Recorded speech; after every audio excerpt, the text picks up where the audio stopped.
شهداء على النار ونعم النصير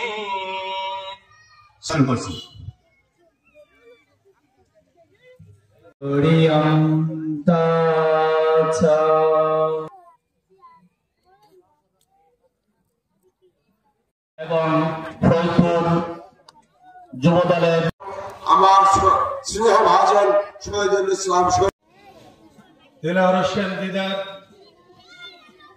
প্রাথমিক বিদ্যালয় প্রাঙ্গণে নির্বাচন দিয়ে জননন্দিত একটি অখণ্ড মণ্ডলাকার আজকের আগাম যিনি আমাদের ফরিদপুর আদাব জানাই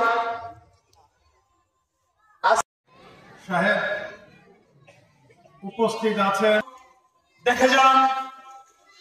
ওই যে ভারতে বসে যে ষড়যন্ত্র করছে সেই ভারতের বিজেপি সরকারকে বলবো আপনারা এসে দেখে যান বাংলাদেশকে যারা আজকে শাসন করছেন সেই ইন্টারিম গভর্নমেন্টের প্রধান ডক্টর ইউনূস সাহেবকে বলবো আপনারা এসে দেখে যান যে এই ফরিদপুর